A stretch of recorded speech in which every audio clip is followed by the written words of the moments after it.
Ayan guys, yung pinakamataas na building dito sa Dubai. Ayan. Nakaakyat na kami dyan dati. Ayan yung pinakamataas na building. Diba? Ang ganda. Ang ganda sa taas. Makikita mo lahat ng ng view dito sa baba. So ngayon pupunta kami sa medical. Mga nakahilera yung mga building dito guys, nakahilera. Hindi, kumbaga meron silang direction kung saan magpapatay ng building. Ganon.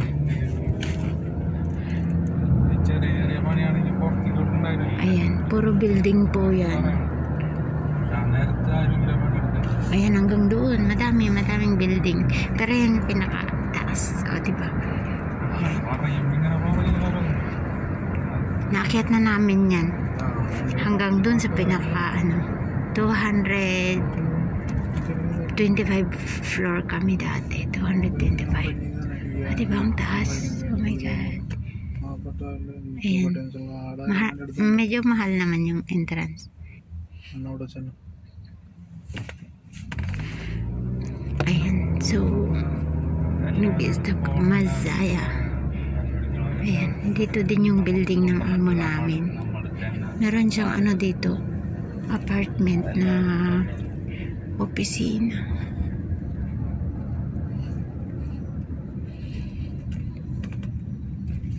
Diba, ang ganda.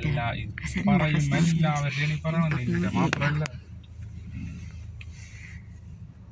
ayan, ginagawang building yan. Ang taas. Ang tataas ng mga dito, mga building. Ayan. Pero iba-iba yung mga design.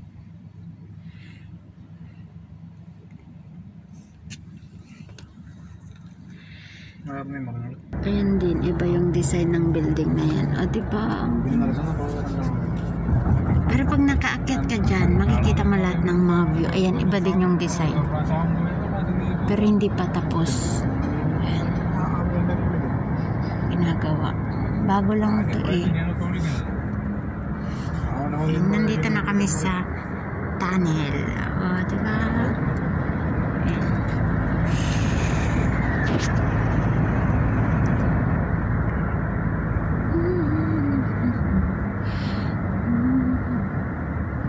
Ayan. O, ang ganda ng mga flowers.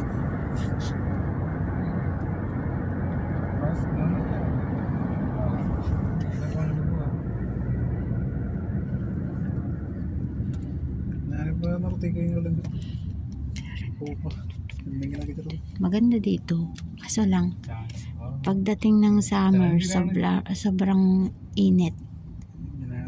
Kaya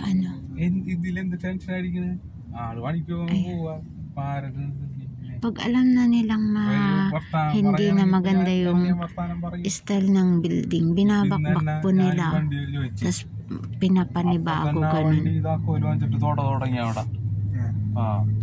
ഞാനപ്പോ തന്നെ ഞാൻ പറഞ്ഞു ഇവള് പുറത്തേക്ക് കയറാൻ നിൽക്കുക. ഞാൻ പറഞ്ഞു വരണ്ടെന്ന് പറഞ്ഞിട്ട് ഞാൻ തുടച്ചിട്ടുണ്ട്.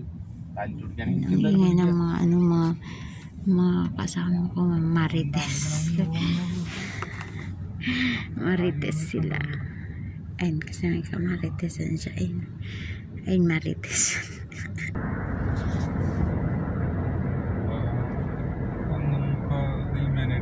Emirates Grand. Ayan.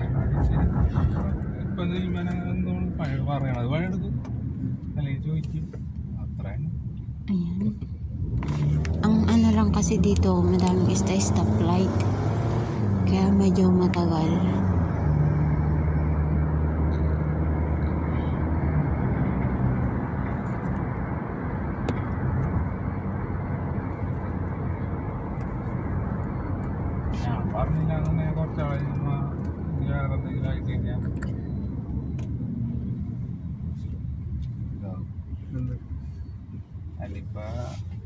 Tingnan mo, nag-stop na naman yung stop light. Madami kasing stoplight dito eh. Kasi madaming kanto-kanto. May nag-U-turn, may diretso. Kaya madaming stoplight.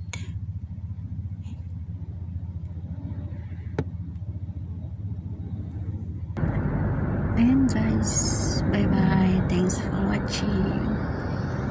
Dito na lang kasi baka ma-full storage ako. Ayan, bye bye.